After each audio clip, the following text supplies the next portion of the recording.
Je voudrais vous parler d'un sujet qui me tient à cœur et qui fait débat en ce moment sur Internet, c'est l'IA. Pourquoi est-ce que je vais vous parler de l'IA? Tout simplement parce que moi je l'utilise. Je l'exploite autant que je peux. Et très honnêtement, sans l'IA, je n'aurais jamais pu créer le mode HeroQuest que j'ai créé. Avec tous les visuels, avec tout ce que ça implique, je n'aurais pas pu. Je n'aurais pas pu parce que, de une, j'ai pas l'argent à investir dans un talent humain. Pas du tout. J'ai pas l'argent du tout. Et surtout qu'un talent humain, ça se paye cher. Hein, donc c'était pas possible. Je ne connais personne non plus qui possède ce talent humain et qui aurait pu travailler bénévolement ou gratuitement dans un projet commun avec moi.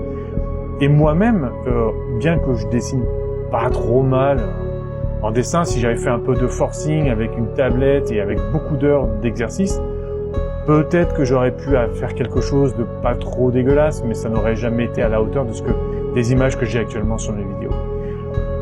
Donc, en gros, sans l'IA, ça n'aurait pas été possible. Pour moi, pour mes créations, je ne l'aurais pas pu. En ça, pour moi, l'IA est une bénédiction. Parce que il y a l'accessibilité à une efficacité, une crédibilité visuelle qui fait que, pour moi, c'est un incontestable. Mais par contre, j'entends le discours opposé qui s'inquiète énormément de l'arrivée de l'IA.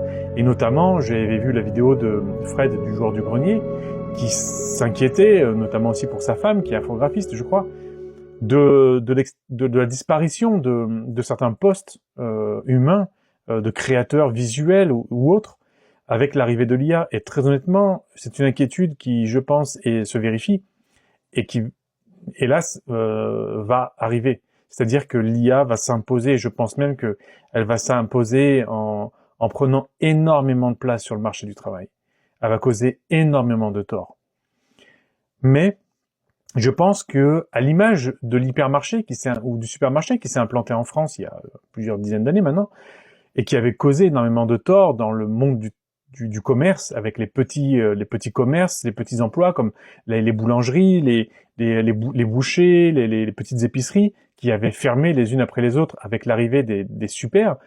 Aujourd'hui, et depuis maintenant plusieurs dizaines d'années, on voit bien que ces petits commerces sont revenus en force, proposant des produits de qualité supérieure à celles que vous pouvez trouver dans un supermarché ou dans un hypermarché.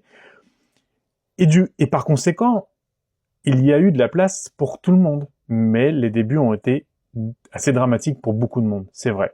Et l'IA fera pareil. À mon avis, l'IA causera énormément de tort à beaucoup d'êtres humains, mais avec le temps, alors je sais pas, peut-être 10, 15, 20 ans, peut-être même moins, parce que bon, le monde évolue très vite aujourd'hui, l'IA perdra en puissance, parce que je pense que le talent humain est supérieur au talent de l'IA.